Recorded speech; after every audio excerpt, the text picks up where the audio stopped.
You're listening to 88.7 WLUW Chicago Sound Alliance, broadcasting from the campus of Loyola University. Next up is the Live from the Heartland show, featuring hosts Michael James, Katy Hogan, and Thom Clark. Today we'll be having conversations with Jen Walling from the Illinois Environmental Council, and George Freeman, Joanie and Sparrow from Chicago's own Southport Records, and they will be discussing George Freeman's new CD, George the Bomb. Thank you for listening, and enjoy the show.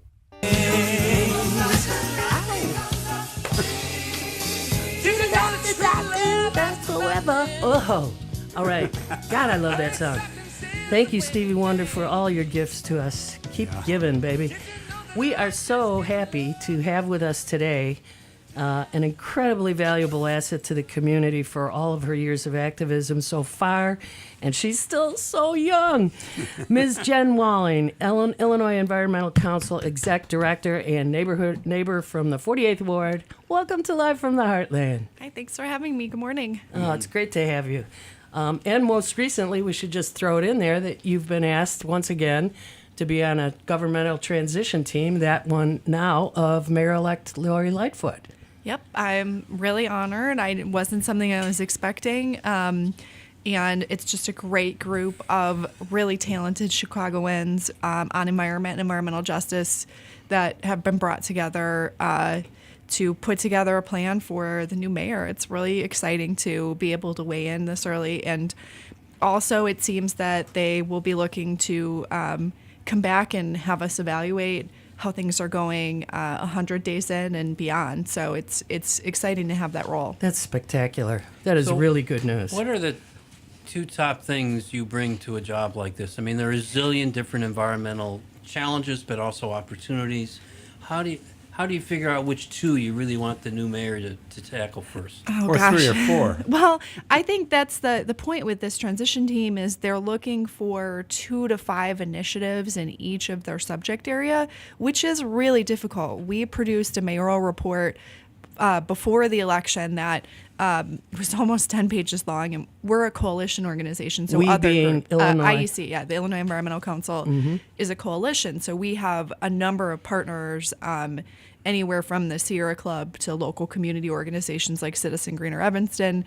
They weigh in and they give us what they think should be priorities.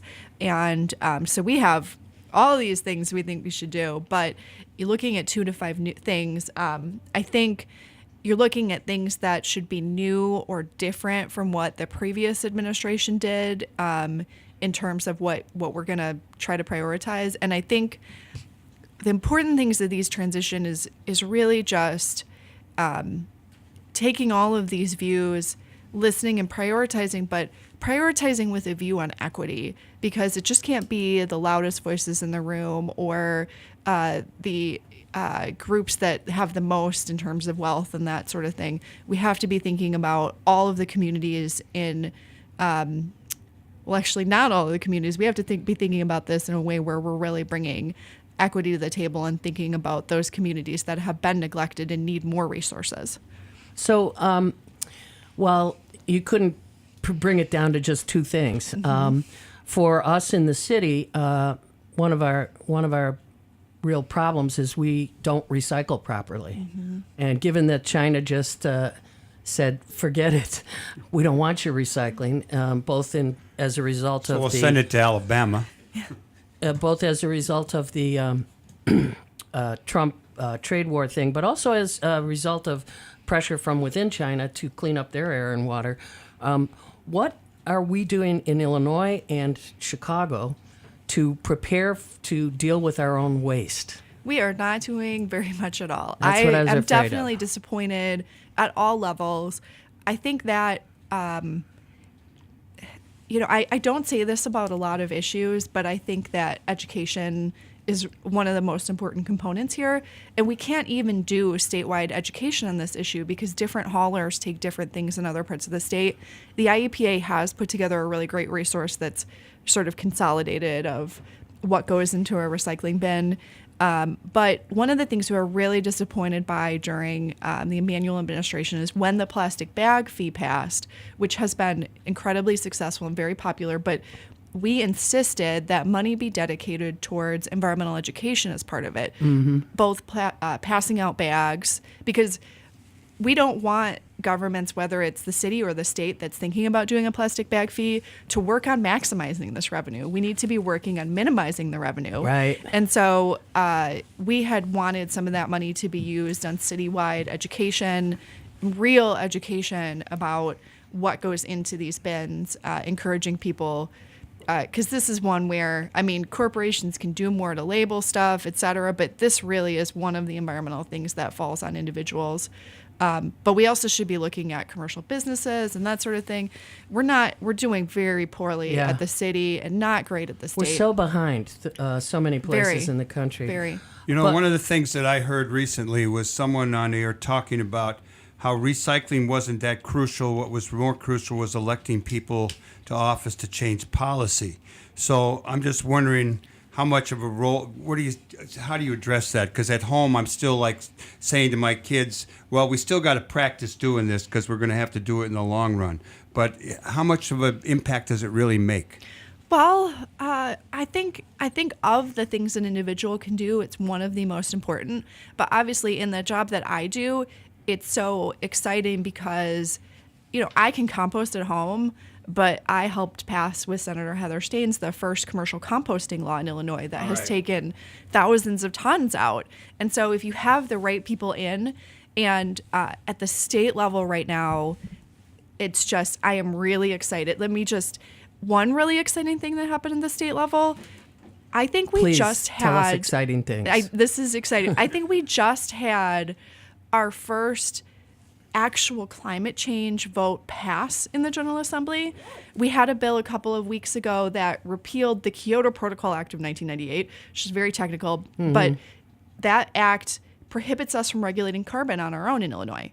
And we repealed it with 66 votes in the House and 36 votes in the Senate, and you need 60 and 30.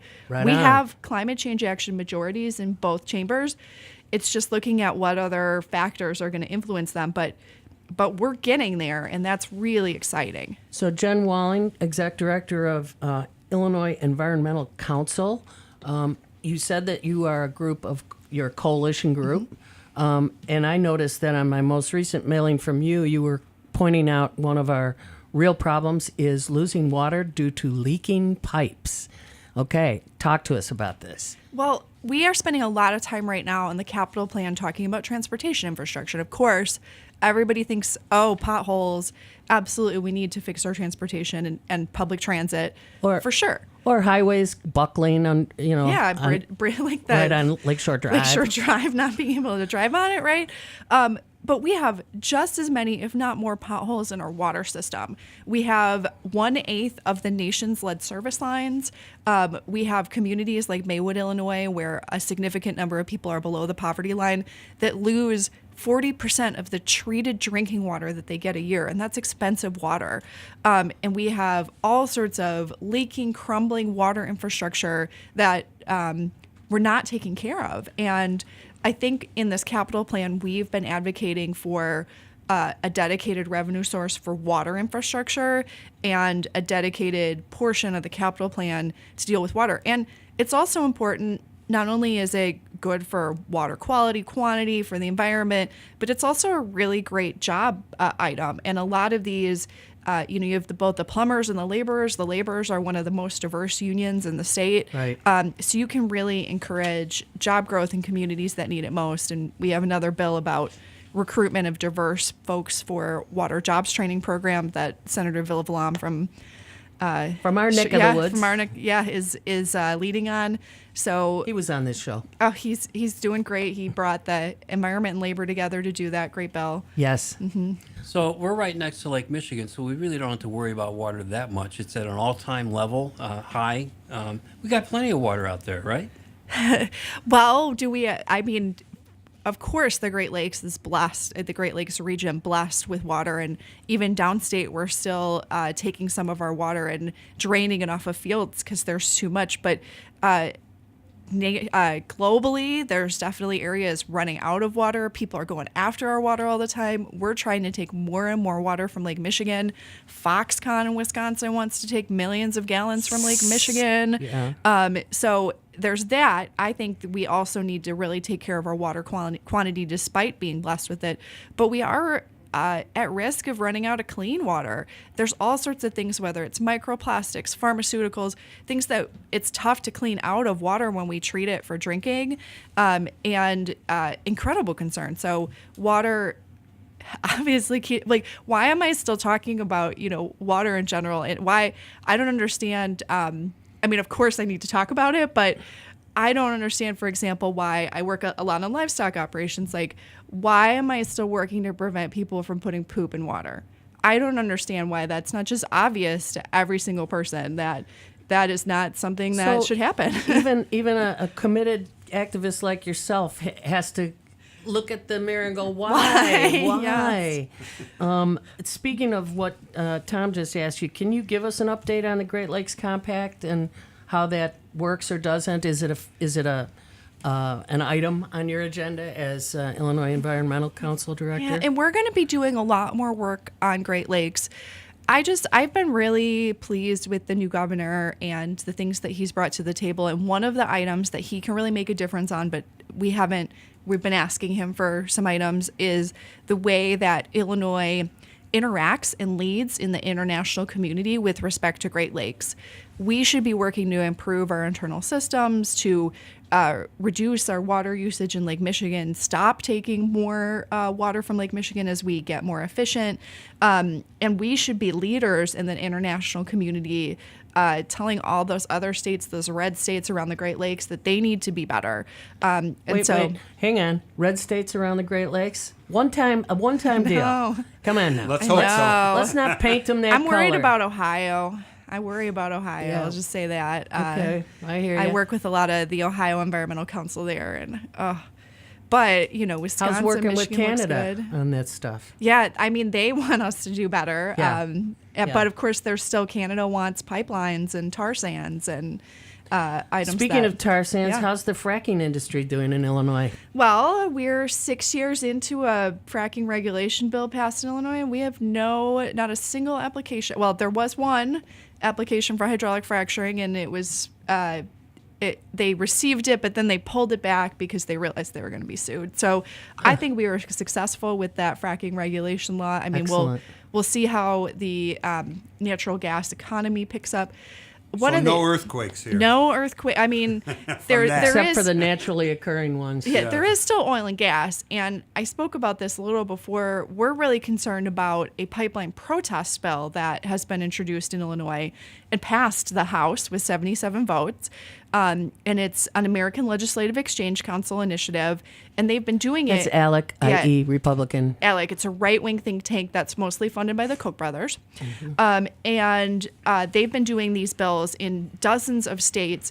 And ours is not, we took a lot of stuff out of it, but in other states, they're aiming to go after pipeline protesters and not only increase criminal penalties for these protesters, but go after organizations they may be associated with, like the Sierra Club. So the bill in Illinois started with dirty pool, baby. It's that is awful. such dirty pool. It's going after the First Amendment. It's going after protesters, and it would have, for example, if I paid somebody who happened to go commit an act that I didn't even tell them to do, I could have received $1 million fine for my organization. Completely bogus. And criminal penalties. Are you saying this might pass in Illinois? Or? So it passed in the House with 77 votes. That part's taken out, but there still is increased penalties for criminal trespass at all critical infrastructure facilities.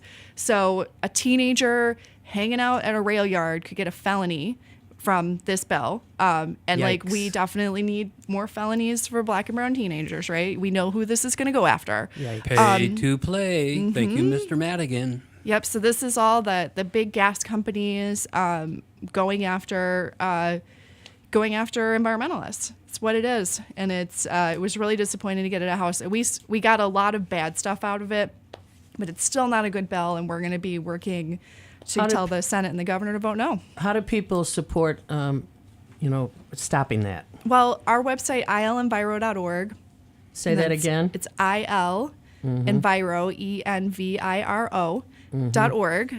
You can always sign up on our email list, but we have a Take Action button over on the right of the page, and it's got a few important things: the plastic bag fee, We have an item on the pipeline protest bill, and we also have a really terrible bill that's trying to roll back endangered species. So those are three things folks can take action on right now. But of course, a lot of people in the area, Kelly Cassidy, Heather Staines, Greg Harris, amazing on these issues. Right. So what you also can do, reach out to people, especially in the suburbs, downstate, that you think also should take action on it. Because the more people we get to weigh in, the better. So those are things that you can do if you want to make a difference and educate our elected officials before we elect new ones. As we shift from non-renewable energy resources to wind, solar, conservation, there's continuing effort on the part of the established, largest in the nation, nuclear plant setup to get subsidies from taxpayers to stay open. This is the source of energy that was going to be so cheap we didn't have to meter it, and now they're looking for subsidies to keep themselves open. What's the status of that effort at this point? Yeah, we oppose nuclear power. It's something that we have a platform position against.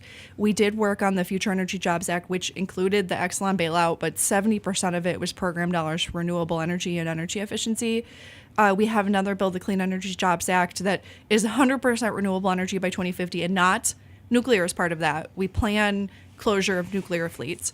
And I think to us, nuclear fleets need to close just as much as coal and natural gas, but we want the coal and natural gas to go first, because we're not going to build new nuclear plants. They're way more expensive than renewable energy.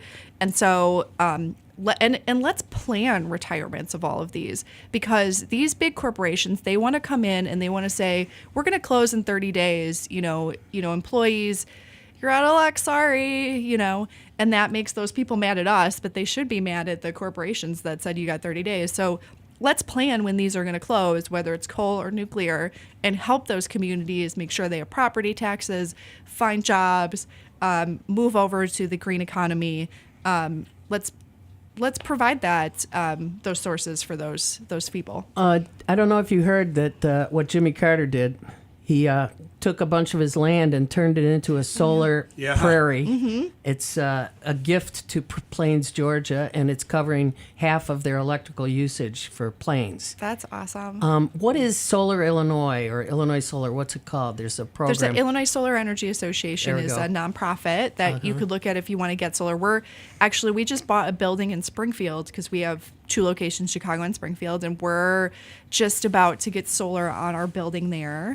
But right now is a great time if you're looking at solar, both from your own home or community solar, which if you cannot get solar on your home, you can participate in community solar. You'll get the energy savings benefits, and it's a panel somewhere else that you own and you get the solar from.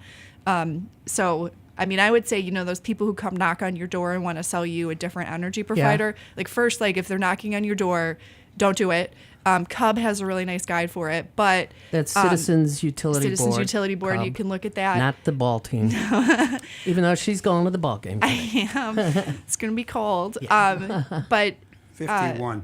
But community solar, definitely way better than any of those people knocking on your door trying to sell you energy. So, for the city, I used to dream about this along the L track that we lived and had our business along. If the building owners along that block, right next to the train, if each one of them had solar panels on, and one of them might have a wind turbine or so, and people were going by that, that's, to me, the kind of thing that the city might want to promote and maybe supplement, that when it's more efficient for these kinds of energy when you do it clumped together, right? So that's a suggestion to the new mayor through you, maybe. We're on the eve of Earth Day, and we've been talking a lot more about climate change because we're seeing more of the effects of it. But one impact may be that the Great Lakes Basin becomes an even more desirable place for people to migrate to as they're forced out of the mountains of Nicaragua or other places like Florida that are being flooded. What should we be doing as a state, as a region, to prepare for that kind of influx and the challenges on our water supply, on other environmental issues that might come up? We've been losing population, but maybe that's going to turn around given the other desirable parts of the Great Lakes Basin. Yeah, I mean, there's so much that we should think of in preparing. I mean, infrastructure, really big deal, making sure we're really solid in terms of both our public transit and transportation and like that water infrastructure, like I said. But the more that we prepare for the green economy, the more investment we'll bring into the state, the more jobs we'll have in the state. And we can prepare for people who maybe climate refugees that head to Chicago to be able to have an area where they can get trained and get a job in the green economy, and really prep our city for the infrastructure needs of folks that may come here. And I think also just water, we talked about water when we started, but that is going to be key in this. And I think making sure we're not selling our water. We're not selling our water to these Arizona and these places that have been heavily impacted with droughts. It's important to the lake. We need to keep it here. So making sure our laws protect our water.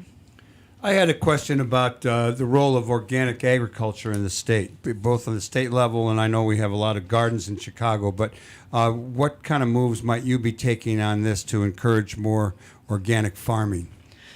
Well, we have a whole ag and water program where we're working on local food. We're working on best practices to encourage conservation and also encourage organic farming. I think this is a perfect transition to actually talk about today, which is 420. One of the things that we did, and it's not pot, but I'm still going to talk about it here. Last year, we passed a bill to make industrial hemp legal in Illinois. And it was really exciting because sometimes I don't get along with the Farm Bureau, but we were totally together on this and growing industrial hemp, which is a great crop because it actually amends the soil in terms. Yeah. We used to be, Illinois used to be the largest producer of hemp rope in the country before World War II, before we made it illegal. Mm-hmm. And farmers are super excited about it. It amends the soil, doesn't require pesticides, very little water usage. And the final rules were just published, so people should be able to start growing hemp this summer. We'll really see this season next year. But that's hemp, which is really exciting. That's very hopeful because so many things are being made out of hemp right now. But we also should talk about pot usage. So I know that up in Rogers Park, Kelly Cassidy and Heather Staines have been really leading the work on the marijuana legalization bill. But a thing that we're thinking about in terms of that bill, because all of it is looking to be more industrial than like home grow, and a lot of it, and I don't have any inside knowledge about the bill, just I know what we're working on is energy usage, water usage, pesticides, toxics in creating edibles, and we've looked up the best practices with some students at University of Chicago, the best practices in the nation, and given it to the sponsors, and we're advocating for that to come in because 4% of Denver's energy usage comes from the pot industry, which that means they've increased their energy at a time where we need to be decreasing our energy. So we really want to encourage, if we do legalize pot, we need to make sure it's energy efficient, that they're using renewables, they're using as little water as possible, and that we have the gold standard for environment for the industry. We want to bring them here, but we want to make sure the environment is protected, and there's a lot of really exciting things that we can be leading the way on as we seek to legalize marijuana this year. So it's also overwhelming, and you're a walking encyclopedia of all things environmental. That's for sure. What's one or two things an individual can do as a family, as a block? What could we be doing tomorrow to celebrate Earth Day in a more sustainable, resilient way? Well, I always struggle with telling people what individual actions they can take because, there's so much. I've been working personally on reducing my plastic usage. I've never paid the bag fee once because I've never taken one, and avoiding water bottles, avoiding other single-use plastics. That's a thing. But my tip to people, and the thing we really need to do, is make sure we're passing great laws so it's easier for everybody to protect the environment and that people have to. And so one of the things that I'll pitch is, of course, Monday, April 22nd, Earth Day. Take that day to sign up for. We have a really big lobby day on May 9th on clean energy. And we're going to have, we have over 250 people signed up now, but we expect to have 500 people. And you should be one of those folks joining people from all over the state. even if your reps are totally into this issue, come and support the people who are coming from areas where their reps don't like this issue at all, because it's really important to show up together and have a strong show of force of how many environmentalists there are and how much we need to take action on climate. So that's lobbying in Springfield. Yep, lobbying in Springfield on May 9th, and our website again, ilenviro.org, and you can sign up at ilenviro.org/bus and get on the bus and come talk to your lawmakers. Could I go back to Chicago and just ask you to tell us a little bit about the transition? What do you see happening? Sure, I can close with some of that, yeah. So they have 5 issue areas that they've highlighted, including 2 on clean energy, some on clean water, clean land, and also business and economic development. I think the most important things in the discussion so far, the Lightfoot campaign has told all the transition teams to focus on accountability, transparency, diversity, equity, inclusion. And I think we've had some very important discussions about equity and what it is. And equity is not everybody gets the same stuff. It's making sure that the people who need more resources get those more resources. So how do we look at those communities that have just had pollution poured on them for decades and decades and protect those communities first and provide them with environmental benefits first? So I think that's been a really important part of the team. Jen Walling, Exec Director of Illinois Environmental Council. We're going to have you back, dear. Anytime. Yeah, and so glad you're doing what you're doing. Thank you for all your many, many hours of public service. And yeah, I think you're hooked, so there's no problem there. Shine on. Thank you. Power to you. Thank you so Have much, a great Jen. morning. You are listening to Live from the Heartland, WLUW Chicago 88.7 FM and WLUW.org. And here we come with George Freeman. He'll be our next guest.